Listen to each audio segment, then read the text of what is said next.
If you have a desire that you don't believe, then the desire doesn't feel good. But if you have a desire and you are not doubting it, you're not worried about it, you're not so focused upon what is right now that it keeps you from expecting it to change, then you're in such a good place. But if you have a desire, but you can't keep your eyes off of what is right now, what is where the desire is not yet showing itself, if the desire is still a vibrational entity, a vibrational being, a vibrational point of attraction, and you have not yet been able to translate it into clues or impulses, if you're not yet seeing it or hearing it or smelling it or tasting it or touching it, so it feels absent or not yet here, then in your awareness of what hasn't happened, you are vibrationally out of sync with the very desire that you have given birth to the very desire that is in the process of becoming. But you have not yet adjusted your vibration sufficiently enough for you to begin turning that vibration into a thought, into an emotion, into a thing. It's still a vibration that feels foreign to you, not only foreign, but opposite in many cases of what you are continually offering. So one of the things that we like to talk a lot about when we are together is how you might ignore what is a little more while you imagine what is coming, or even just stay off the subject. Just don't keep beating the drum of what you want. Which brings us to the most important part of the deliberate creative process. So the three primary steps are ask, that's step one, you can't stop doing that. Then source answers, that's not your work, that just happens. That's what happens when the vibrational version of it continues to evolve. And then step three is you got to become a vibrational match to it. You've got to find some way to allow it. You must get in the receptive mode before you can begin translating the vibrational frequency of your desire into a reality. Jerry talked a lot about writing a book. And Esther and Jerry will write this book. In other words, she's beginning the process of it as she's getting impulses from him about it. And this book, such a good title, Turning Thoughts to Things. How is it that an idea turns to an impulse, turns to a rendezvous, turns to a manifestation? How do vibrational things become actualized? And you have to know that they are, because you look around your world and there is so much that is around you that you see.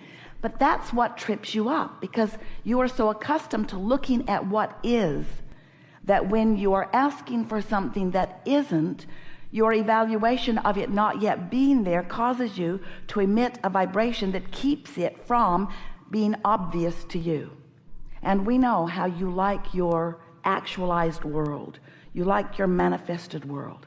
But we want you to move yourself into the mindset of the vibrational universe in which you are focused.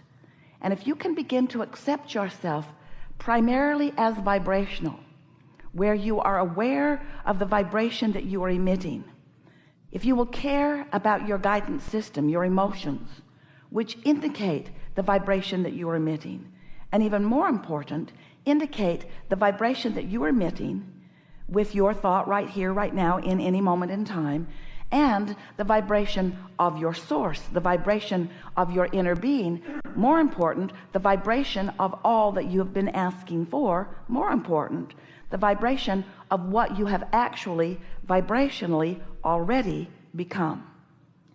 You see, when life causes you to desire something more than is manifested, the process begins. But at first it's so subtle, you don't know that it's happening. So you're taking score, you're saying, where is it? Where is it? Where is he? Where is she? Where is it? And so we began describing to you this vibrational reality. We called it a vortex. Your vortex. We wrote a whole book about it. We so wanted you to accept the vibrational beginnings of the things that you are asking for. And then you, and we understand why, began saying, all right, Abraham, we will accept your silly premise that there is a vibrational reality that we can't see yet or hear yet or smell or taste or touch. But just tell me, how do I get my money out of the vortex and into the bank? How do I turn that vibration to a reality that is tangible? And you know, it's right for you to care about the tangible. It's right for you to care about what's manifested, because you are on the leading edge of thought. You came here for vibration to come to its fullest fruition. And so we're not for a moment trying to talk you into settling for what isn't yet, to get you to put up with the absence of the things that you want. We want you to have all of the things that you want. We want you to know that if this time-space reality has inspired the desire within you, it can deliver a full manifestation of it to you. It can. But you've got to get into the vibrational place where you can begin receiving the constant insight and impulse and revelation and ideas and guidance the source is giving you all day, every day. And if you're stuck in the step one part, if you just keep asking the question, I really want this, tell me where it is. I don't see it yet, tell me where it is. I really want this, tell me where it is. Tell me where it is. I want it, tell me where it is. If you keep asking that, if you hold yourself steadily in that asking step, you don't allow yourself to get into the receiving mode. And even though source is saying, here it is, this will lead you to it, here's a piece of it, this is part of it, because source is guiding you. Hear this. Ooh, such good words for you to hear and such good understanding for you to grasp. Source is constantly guiding you through and around and over and under the resistance that you have put on your own trail. So source doesn't say, oh, not ready yet, let's just settle down here and wait. Source just keeps saying, there, we'll try this. How about here. But if you're so busy saying, I don't see it, not here yet, do you see it? Do you know how long I've been asking? Then you can hold yourself incessantly for a really long time in vibrational discord, so you don't feel the impulses.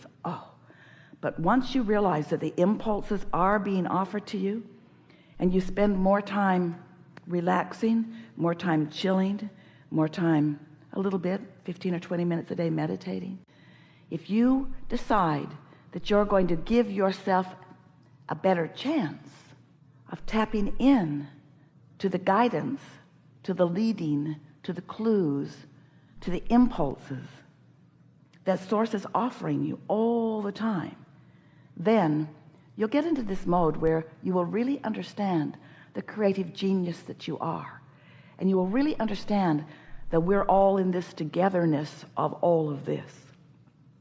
Because when you ask your inner being and all of us and all who you have ever known who have been physically focused, hear your request, take stock of where you are in relationship to it, and begin offering very specific guidance about the path of least resistance to help you to get from where you are to the fullness of what you are asking for. No judgment about how much stuff you've thrown on your path. No judgment about how much resistance you've been practicing. Just steady guidance to help you get over and under it and around it and through it. Because you're supposed to get what you want. You get to have the fullness of any idea that is born within you. That's the way it works here. So if there's anything that's not happening for you quickly, it's because you've got some thoughts that are contradicting it. You've got some thoughts that hold you in a frequency that keeps you from being aware of the ideas that are coming. Have you ever been driving and you just get an impulse to change lanes, and right after you do, you realize that something was about to happen that would have affected you, not maybe run you off the road, but it was just better that you changed lanes when you did, because your inner being has a broader view. Your inner being always knows where you are in proximity to everything else.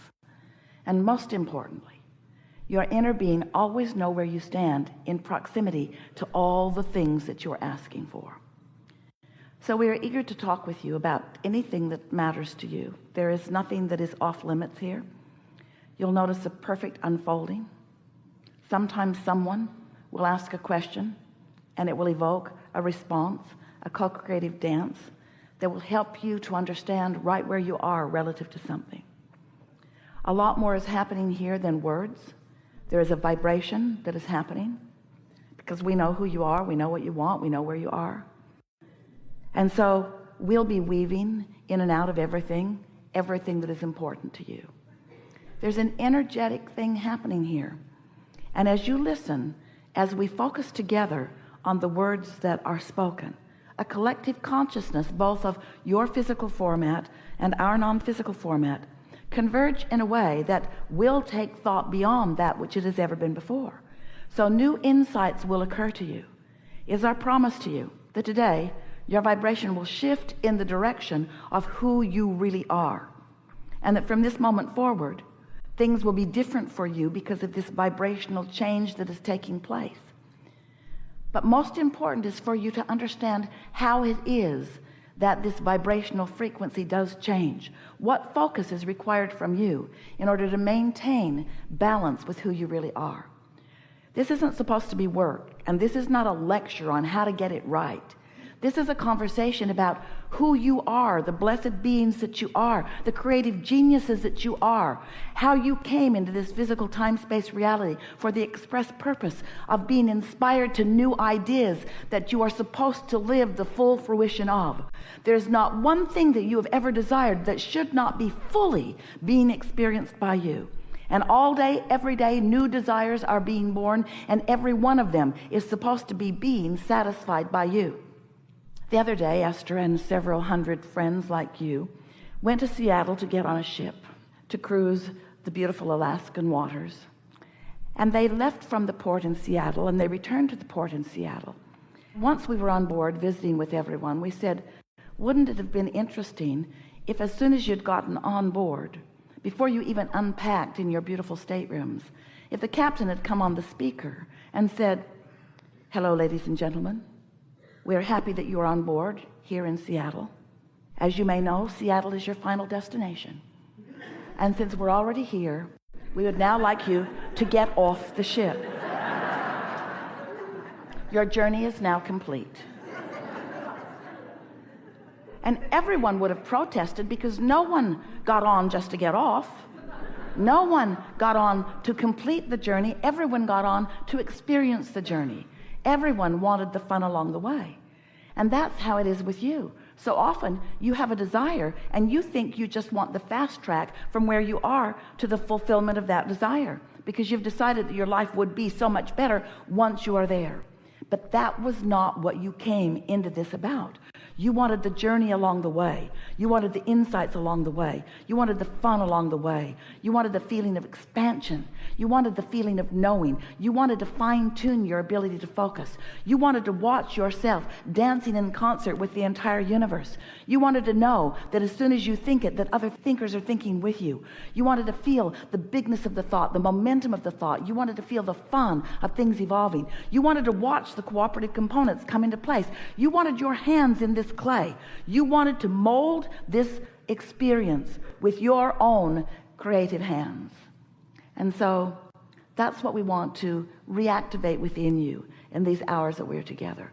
We want you to return to the zest and expectation that you felt when you decided to come this time into this time space reality, into this body, into this personality, into this being, into these opportunities, into this expanding you. You never get it done, and you cannot get it wrong, but you are supposed to be having way more fun than most anyone you know is having.